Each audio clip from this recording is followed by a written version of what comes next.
Olá, igreja. Olá a todos. É muito bom estar novamente com vocês. Hoje nós vamos dar continuidade ao vídeo anterior sobre oração. Oração, duas parábolas. Lembrando que nós temos auxílio de Mateus Soares, Luciano Subirá, Silas Campos, José de Godoy Filho e Alexandre Rodrigues Sena. No vídeo anterior, nós falamos sobre a viúva insistente, ou juiz iníquo. Nessa parábola, nós vemos que o Senhor nos pede para persistir na fé e na oração. Nessa segunda parábola, nós vamos ter um contraste entre o orgulho dos fariseus e a humildade do cobrador de impostos. Então, nós vamos ler a segunda parábola, o fariseu e o cobrador de impostos, ou publicano, que é Lucas 18, de 9 a 14. Se puderem pegar as suas Bíblias, vamos acompanhar. Diz lá: propôs também esta parábola a alguns que confiavam em si mesmos, por se considerarem justos e desprezavam os outros. 2 homens subiram ao templo com o propósito de orar, um fariseu e o outro publicano. O fariseu, posto em pé, orava de si para si mesmo desta forma: ó Deus, graças te dou, porque não sou como os demais homens roubadores, injustos e adúlteros, nem ainda como este publicano. Jejuo 2 vezes por semana e dou o dízimo de tudo quanto ganho. O publicano, estando em pé, longe, não ousava nem ainda levantar os olhos ao céu, mas batia no peito, dizendo: ó Deus, sê propício a mim, pecador. Digo-vos que este desceu justificado para a sua casa, e não aquele, porque todo o que se exalta será humilhado, mas o que se humilha será exaltado. Então, o contraste entre o orgulho dos fariseus e o publicano, né, que era humilde. Então nós vemos nessa segunda parte que esta parábola tem um propósito de corrigir aqueles que confiam em si mesmos, por se considerarem justos e que desprezam os outros, como nós lemos em Lucas 18, 9. Mostra a história de 2 homens diferentes, que em certo dia tiveram a mesma vontade, o mesmo pensamento de ir ao templo para orar. Jesus contrasta então o fariseu, que era um religioso da época, e o publicano, que era um cobrador de impostos. Este cobrador de impostos, por causa disso, fazia parte de um grupo de pessoas dos mais odiados, né, daquele tempo. Ele era desprezado por todos, inclusive por ele mesmo, Lucas 18, 13, que nós lemos. Ele era considerado um pecador da pior qualidade. Para entendermos o impacto dessa parábola entre os ouvintes, precisamos imaginar personagens da nossa época. Então seria como se fosse um teólogo ou um mestre religioso ativo contra um traficante de drogas, um ativista imoral ou um político desonesto. Essa seria a comparação nos dias de hoje. Seria um grande choque para todos nós ver a segunda pessoa, o publicano, né, ser aceita por Deus e a primeira, o religioso, ser rejeitado. E foi exatamente isso que aconteceu. Essa parábola agitou o coração dos religiosos da época. Jesus estava pisando no calo da arrogância, no calo da hipocrisia dos religiosos e fariseus, e dispensando graça aos humildes e àqueles que reconheciam que dependiam de Deus. Pensar que o pior dos pecadores poderia ser justificado enquanto um líder religioso devoto era rejeitado, foi um ataque direto à justiça humana, ao sistema religioso corrompido daquela época e também ao sistema religioso de hoje. Essa parábola é atual. Richard Trench recita um poema que define bem esta passagem. 2 subiram para orar, ou melhor dizendo, um subiu para gabar-se e o outro para orar. Um permanece em pé e pisa nas alturas, onde o outro não se atreve a olhar. Um estava mais perto do altar de Deus e o outro mais perto do Deus do altar. A única reunião diária no templo que permitia a ida dessas 2 pessoas lá para orar era o momento da oferta de expiação, que acontecia pela manhã, às 9 da manhã, e à tarde, às 3 da tarde. Iniciavam-se ambas no ato exterior, no lado de fora do santuário, no altar de holocaustos, com o sacrifício de um cordeiro pelos pecados. O sangue do cordeiro era aspergido sobre o altar, e no meio das orações tocava-se uma trombeta de prata e símbolos e fazia-se a leitura de um salmo. Em seguida, o sacerdote entrava no santuário e oferecia incenso. Nesta hora, as pessoas que estavam presentes poderiam oferecer as suas orações pessoais a Deus.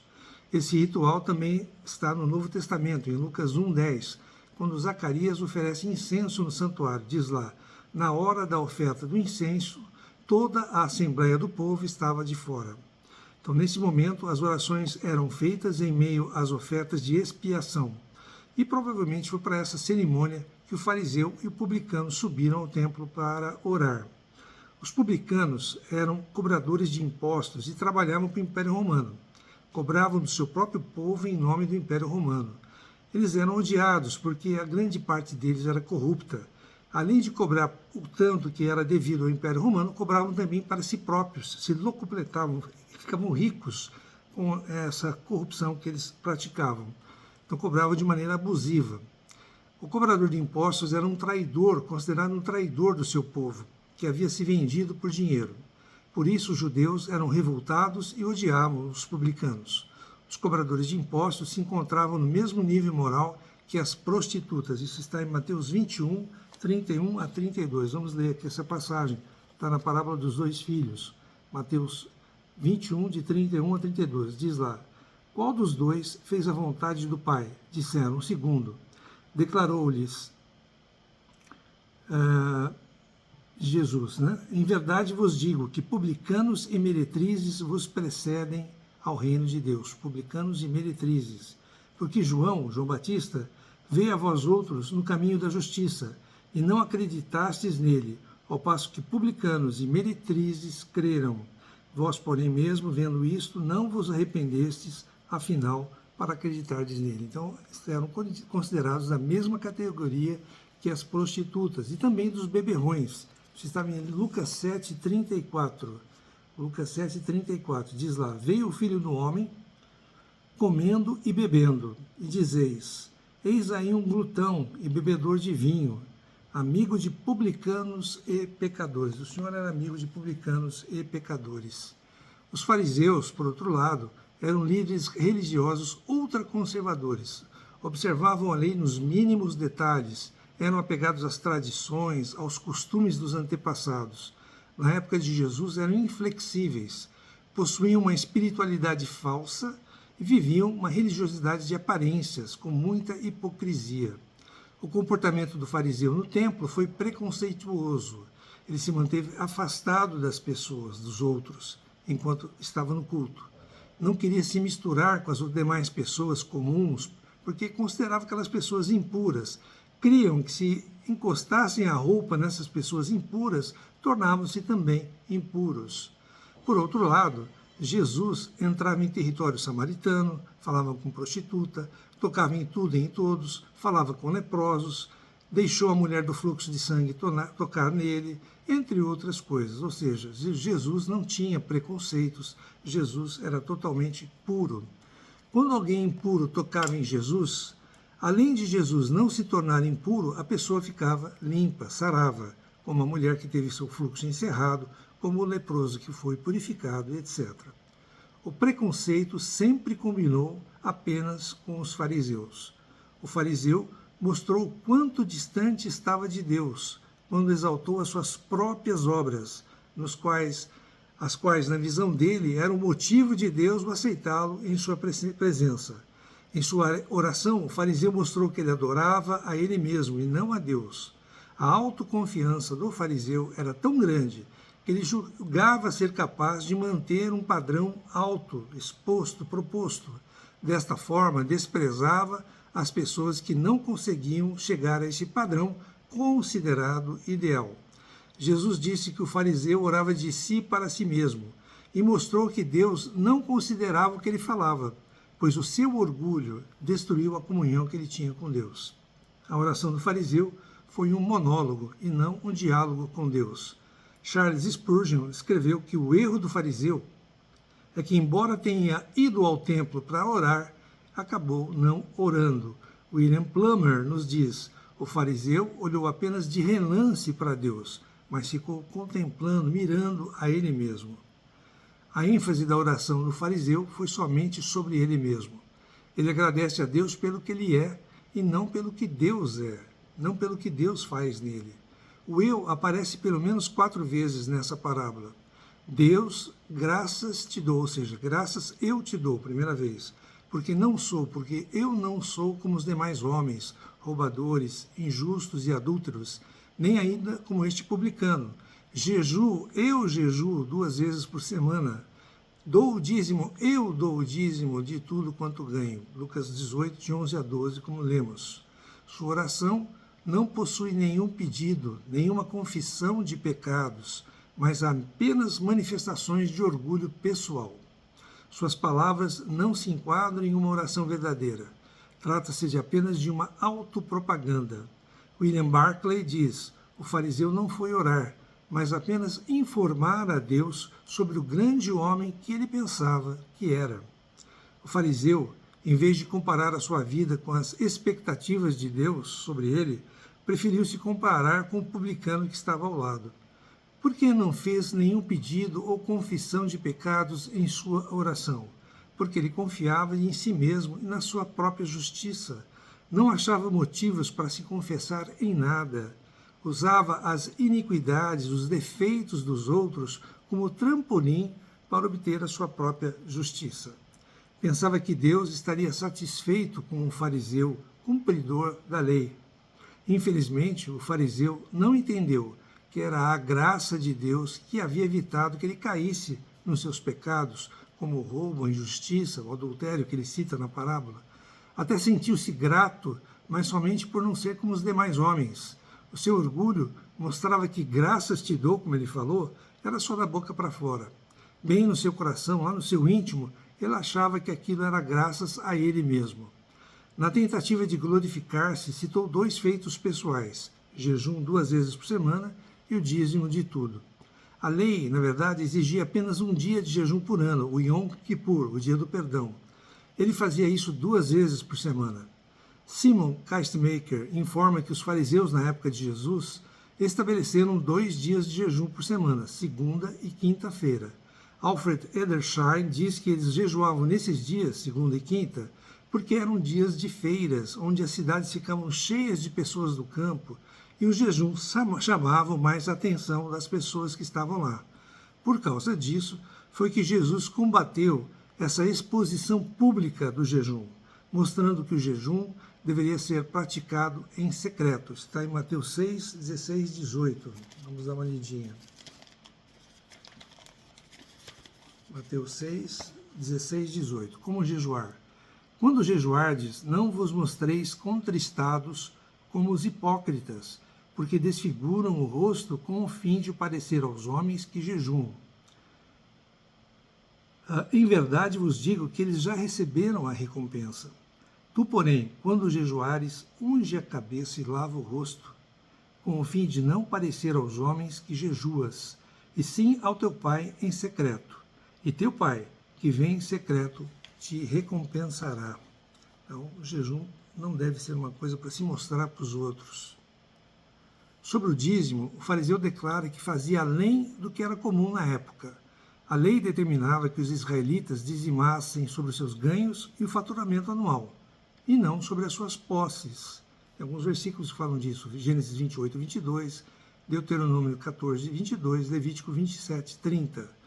O fariseu tornava a pagar o dízimo de tudo aquilo que passava a ser seu, mesmo já tendo sido pago por outra pessoa. Muitos fariseus da época tinham essa postura do distanciamento. O grande rabino Hillel, avô de Gamaliel, anos antes, confrontava este comportamento de distanciamento. Diz ele: não fiques separado da congregação e não confies em ti mesmo até o dia da tua morte, e não julgues o teu próximo, enquanto tu mesmo não te colocares no seu lugar. Alguns líderes religiosos tinham a tendência de se afastarem da congregação.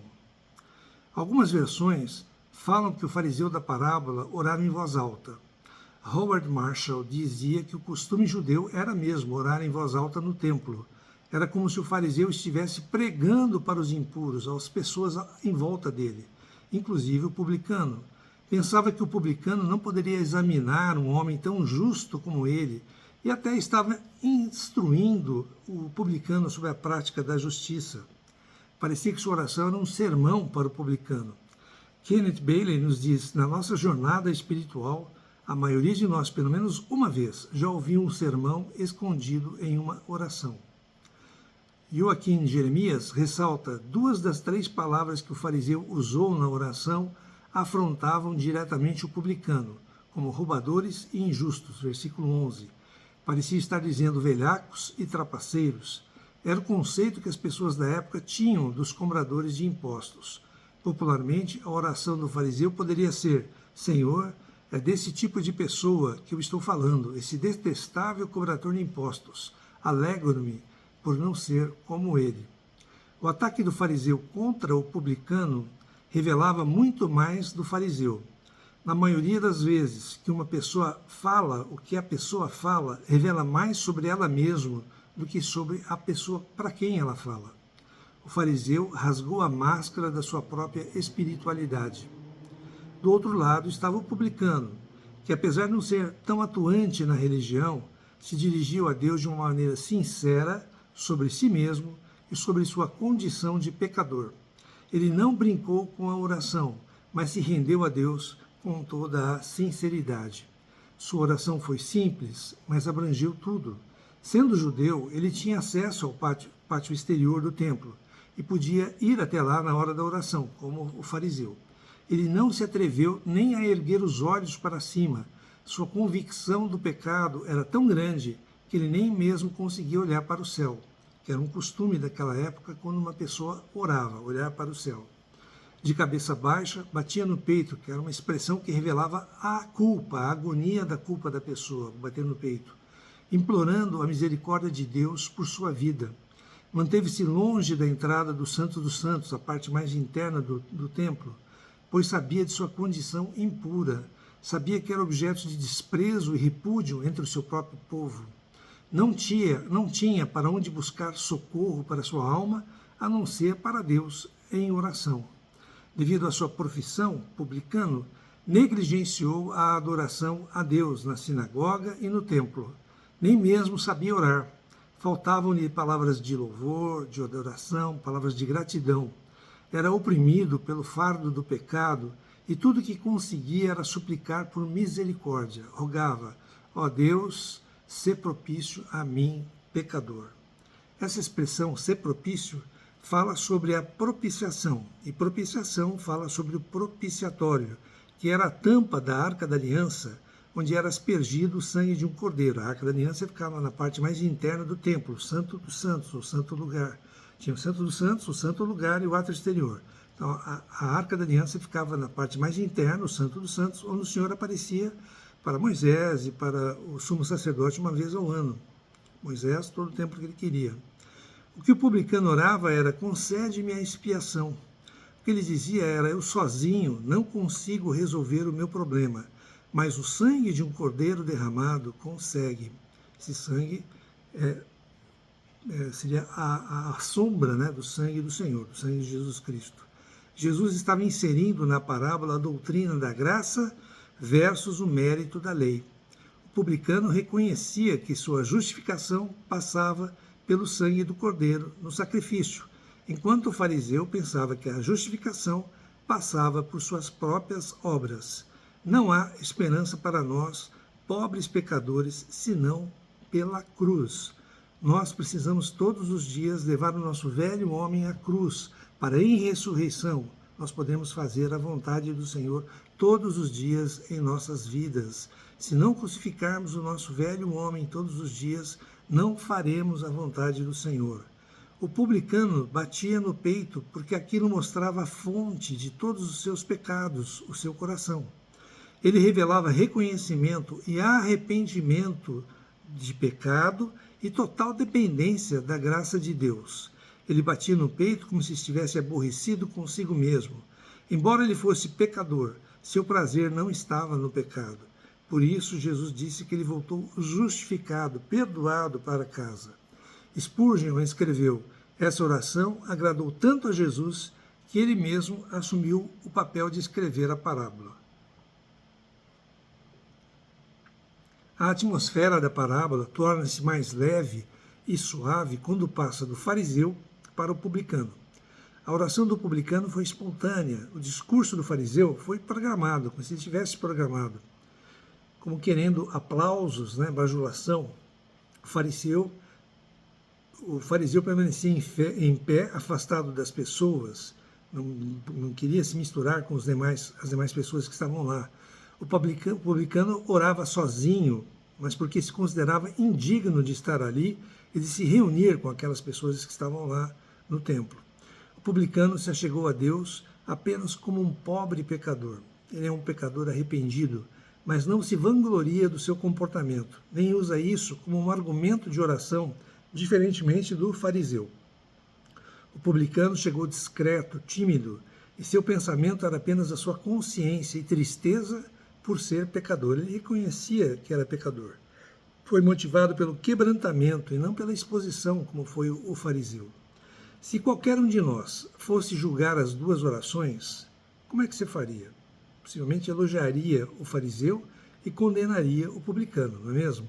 Mas Deus, além de ouvir as orações, Ele olha, Ele sonda os nossos corações. O coração do fariseu era autossuficiente, ele não precisava de Deus.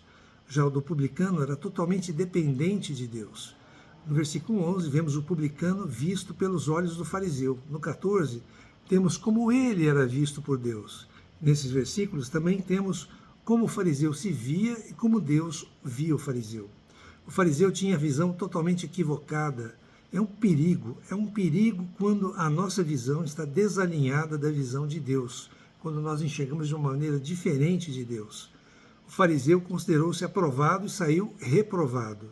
O publicano tinha consciência do seu pecado e tinha consciência que o seu pecado o reprovaria, mas por causa do seu arrependimento saiu justificado, perdoado.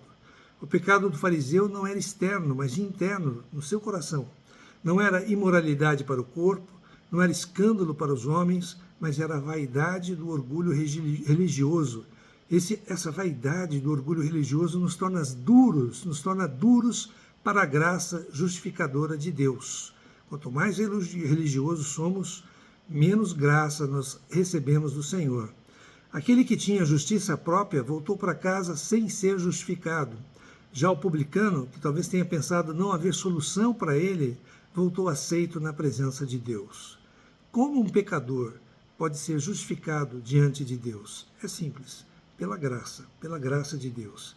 A vida cristã nunca funcionará pelos nossos méritos. Jesus não declarou que concordava com a má conduta na vida do publicano, da sua vida pecadora. Também não condenou o fariseu pela sua iniciativa de viver uma vida correta, apesar de religiosa. O que fez o fariseu ser reprovado foi o seu orgulhoso senso de justiça própria e hipocrisia em omitir e não falar dos seus pecados, como se não tivesse defeito nenhum. Os pecados do fariseu poderiam ser até diferentes dos pecados do publicano, mas para Deus eram tão graves quanto. Não há pecadinho e pecadão, pecado é pecado. O fariseu errou ao pensar que por causa das suas obras ele seria aceito por Deus. Se pensarmos que seremos aceitos por nossas próprias obras, já estaremos reprovados. Devemos entender o que é ser salvo pela graça, não nos julgando ser superiores a ninguém. Salvo pela graça, não nos julgando ser superiores a ninguém. Aí então estaremos na direção certa de uma verdadeira espiritualidade cristã. Sobre julgar, alguns versículos. Mateus 7, versículo 2. Pois com o critério com que julgardes, sereis julgados, e com a medida com que tiverdes medido, vos medirão também. Lucas 6, 37 e 38. Não julgueis e não sereis julgados. Não condeneis e não sereis condenados. Perdoai e sereis perdoados. Dai e dar-se-vos-á. Boa medida, recalcada, sacudida, transbordante, generosamente vos darão. Porque com a medida com que tiverdes medido, vos medirão também. Interessante que está em Marcos 4, 24. Então lhes disse Jesus, atentai no que ouvis, com a medida com que tiverdes medido, vos medirão também, e ainda se vos acrescentará. Então não é só a medida que a gente mede, mas ainda vai ser acrescentado. Nós estamos vendo aí os Jogos Olímpicos, né? Tem o salto em altura, eles vão, à medida que vão passando pela altura, o sarrafo é colocado mais alto, né? E a gente coloca o sarrafo mais alto para os demais não passarem, mas cuidado com a altura que você coloca esse sarrafo, que você pode também não passar. Então, a medida que você medir vai ser a medida que você vai ser medido. Devemos viver a vida externa como o fariseu, mas com a mente e coração dependentes de Deus e de sua graça, como fez o publicano. Quando o publicano foi justificado, naquele momento ele foi perdoado.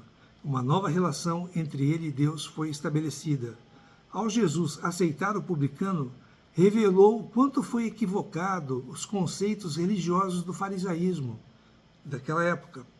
O orgulho pessoal deles os conduzia a uma cegueira espiritual.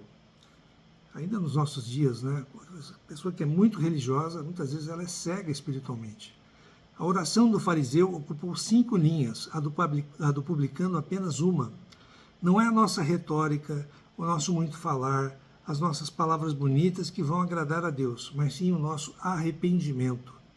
Jesus inverte a ordem na parábola. Na subida ao templo, o fariseu foi mencionado primeiro, depois o publicano. Já na volta, na descida, o foco foi o arrependimento do publicano. E o fariseu foi mencionado apenas como o outro. Através da oração, somos reposicionados no mundo. A religião de um homem, no caso do fariseu, pode vir a ser a razão da sua ruína, caso não seja vivida de maneira correta. O homem religioso, em geral, é orgulhoso de si mesmo, em sua religiosidade e moralidade, se acha mais que os outros, tornando-se cego em relação à sua pecaminosidade diante de Deus. Romanos 9:30, Romanos 10:4. É como se ele não tivesse defeito, né? O fariseu tornou-se uma personificação do legalismo. O legalismo estabelece um padrão de justiça pessoal que leva a pensar que as outras pessoas possam atingir esse padrão. O legalista tem a tendência de cair no pecado do orgulho moral, julgando o próximo como se fosse inferior a ele em relação ao nível de piedade que ele possui. Há 2 lados em jogo. Um, o julgamento errôneo do eu, e o outro, o desprezo para com aqueles que não preenchem esse padrão moral que o religioso estabelece. Um legalista assusta muito mais que um pecador. Esse é o perigo de acharmos que somos salvos por nossas obras. Nossa salvação está totalmente ligada à graça de Cristo. Somos salvos para cumprir as obras que o Senhor nos dá. Não são as nossas obras que nos salvam. Pergunto, nos dias de hoje, continuam a existir fariseus e publicanos? Sim. Deus continua resistindo a pessoas que confiam em si mesmas. Um coração contrito e quebrantado ainda é o melhor caminho para se chegar a Deus. Então, o Senhor resiste aos soberbos, né? As que confiam em si mesmas, e um coração contrito e quebrantado, arrependido, é o melhor caminho para se chegar a Deus. Jesus conclui, porquanto qualquer que a si mesmo se exaltar será humilhado, e aquele que a si mesmo se humilhar será exaltado. Lucas 14:11, que nós lemos. Alguns versículos relacionados a ser orgulhoso, ao orgulho. 1 Samuel 2:3. Não multipliqueis palavras de orgulho, nem saiam coisas arrogantes da vossa boca, porque o Senhor é o Deus da sabedoria e pesa todos os feitos na balança. Provérbios 21:4. Olhar altivo e coração orgulhoso, a lâmpada dos perversos são pecado. Romanos 12:16. Tende o mesmo sentimento uns para com os outros, em lugar de serdes orgulhosos. Condescendei com o que é humilde, não sejais sábios aos vossos próprios olhos. Alguns versículos com relação à humildade e ser humilde. Provérbios 11:2. Em vindo a soberba, sobrevém a desonra, mas com os humildes está a sabedoria. Provérbios 15:33. O temor do Senhor é a instrução da sabedoria e a humildade precede a honra. Provérbios 16:19. Melhor é ser humilde de espírito com os humildes do que repartir o despojo com os soberbos. Provérbios 22:4. O galardão da humildade e o temor do Senhor são riquezas, e honra, e vida. Mateus 5:3. Bem-aventurados os humildes de espírito, porque deles é o reino dos céus. Bem-aventurados os humildes de espírito. porque deles é o reino dos céus. 1 Coríntios 1, 28. E Deus escolheu as coisas humildes, não as soberbas, não as pessoas que são hipócritas, que pensam que são mais que os outros. Deus escolheu as coisas humildes do mundo e as desprezadas e aquelas que não são, para reduzir a nada as que são. Efésios 4, 2. Com toda a humildade e mansidão, com longanimidade, suportando-vos uns aos outros em amor, com toda a humildade e mansidão. Filipenses 2, 3. Nada façais por partidarismo ou vanglória, mas por humildade, considerando cada um os outros superiores a si mesmo. Colossenses 3, 12. Revesti-vos, pois, como eleitos de Deus, santos e amados, de ternos afetos de misericórdia, de bondade, de humildade, de mansidão, de longanimidade.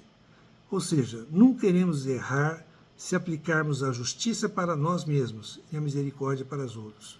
Isso é muito difícil, aplicar a justiça para nós e a misericórdia para os outros. Geralmente é o contrário, misericórdia para nós, justiça para aqueles que nós estamos julgando. Deve ser ao contrário, justiça para nós mesmos e misericórdia para os outros. Tiago 4,6 diz, antes, ele dá maior graça pelo que diz, Deus resiste aos soberbos, mas dá graça aos humildes. Você quer se humilhar? Quer ter humildade? Você quer ter pobreza de espírito? Não se compare com os outros. Não pense ser melhor ou mais justo que os outros. Tenha como espelho a Jesus Cristo, encha-se da palavra, da Bíblia. Peça por misericórdia ao Senhor, seja misericordioso. Dessa maneira, não se comparando com os outros, e pedindo por misericórdia ao Senhor, você vai ter humildade, pobreza de espírito. Isaías 57,15 nos diz, porque assim diz o alto, o sublime, que habita a eternidade, o qual tem o nome de santo, habito no alto e santo lugar, mas habito também com o contrito ou arrependido e abatido de espírito, para vivificar o espírito dos abatidos e vivificar o coração dos contritos ou dos arrependidos. Esvazie-se da sua autojustiça. Onde você se encontra? No grupo do fariseu ou no grupo do publicano? Vamos colocar em extremidades, né? Nós todos vamos estar no meio. O publicano, ele representa orgulho. Quem é o maior orgulhoso de todos os tempos? Satanás, o adversário de Deus que quis ser igual a Deus. Quem é aquele que está no grupo do fariseu, ou seja, quem é aquele que mais se esvaziou, que mais se humilhou, que mais deu exemplo de humilhação para nós? Jesus Cristo. Então esses são os dois extremos, Jesus Cristo e Satanás. Né? Jesus Cristo na parte de humildade e Satanás na parte de arrogância. Né? Onde nós estamos? Mais para lá, mais para cá, que cada um possa colocar a sua mão na consciência e pensar onde nós estamos e onde nós precisamos melhorar com a ajuda do Senhor. Você lida com o seu ego? Como você lida com o seu ego? Você é arrogante ou você é humilde? Não julgue e não se engane a respeito dos outros. Quando a gente julga, a gente se engana a respeito dos outros. Só o Senhor conhece o nosso interior, o nosso coração. Orgulho não tem nada a ver com autoestima. Aquela pessoa que tem boa autoestima não se compara, não é arrogante, enxerga os seus defeitos, enxerga as suas qualidades, conhece os seus limites, não precisa se autoafirmar. Essa é uma pessoa que tem autoestima, também não tem distorção da sua imagem. Paulo nos diz, não pense de si mesmo além do que convém, antes pense com moderação, segundo a medida da fé que Deus repartiu para cada um. Romanos 12, 3. O conteúdo da sua oração revela os valores que vão no seu interior, na sua alma, que está no seu íntimo. A oração do fariseu, e por que não dizer talvez a nossa, pode demonstrar o orgulho que está escondido em nós e na pessoa do fariseu. A relação com Deus, no caso do fariseu, é através do próprio esforço dele. O fariseu fez de tudo para cumprir a lei e agradar a Deus à maneira dele, mas produziu orgulho no seu coração. Qual o tema principal das nossas orações? Eu, de mim para mim mesmo, eu só pedindo para Deus fazer as minhas vontades, ou a minha oração é fazer a vontade do Senhor, o que o Senhor precisa que seja feito.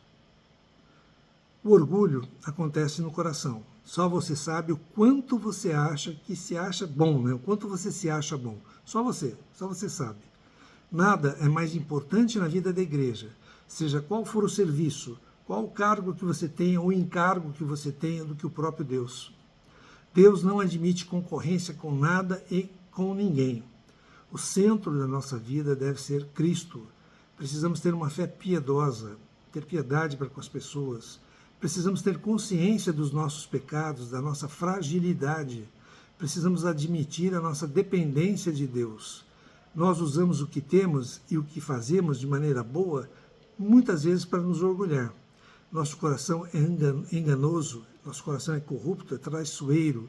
Não confie em você mesmo, você não é tão bom assim. Se está em pé, cuide para que não caia. Precisamos da luz do Senhor para que possamos enxergar as nossas impurezas, os nossos defeitos, os nossos pecados. Todos nós somos pecadores, mas precisamos exercer o arrependimento. Miserável homem que sou. Precisamos admitir quem somos e clamar por misericórdia do Senhor. Tenha certeza que se você pedir por misericórdia, o Senhor vai socorrer. A misericórdia do Senhor é a causa de não sermos consumidos. Quando temos consciência de que somos pecadores, não ficamos apontando o dedo para os outros, para o erro dos outros. Se nós temos consciência de que somos pecadores, não apontamos o dedo para os outros, para o erro dos outros. Nós nos tornamos bons, pessoas melhores, pela ação do Espírito Santo em nós. E com isso, o nome de Deus é que é glorificado e não o nosso. Quando e como eu posso saber que o Espírito Santo está agindo em nós? Quando o orgulho não é produzido em nós. Quem quer ser o maior, seja o menor. Quem quer ser o primeiro, seja o último. Nós sabemos que culturalmente, na nossa sociedade, nós somos estimulados sempre a ser os melhores, a estar acima dos outros, a enxergar os outros como inferiores, a se sobressair sempre sobre os outros. Ó Senhor, tem piedade de nós e nos transforme pela ação do Espírito Santo em pessoas humildes, que reconhecem a sua fraqueza, a sua fragilidade. Tira qualquer traço de arrogância e orgulho. Nos torna pessoas úteis a Ti, Senhor, que servem a Ti, que servem aos outros, que possamos desfrutar da Sua graça, Senhor, da Sua graça transformadora. Espero que tenham gostado. Lembrando que aqui embaixo está inscrever-se, caso você ainda não se inscreveu, se inscreva. Se você gostou, dê o seu like, isso permite que a mensagem seja levada a mais pessoas. Lembrando também que essa mensagem anterior, os 2 vídeos, né, fizeram parte da mensagem que nós nós liberamos na Igreja Cristã em Londrina, na ICEL, como parte do estudo em harmonia dos Evangelhos. A ICEL tem um canal no YouTube e no Facebook. Pedindo ao Senhor, né, realmente, que nos esvazie completamente, que nos torne pessoas humildes, pessoas que possam te servir, que possam estar aptas a cumprir a Tua vontade aqui na Terra. Amém.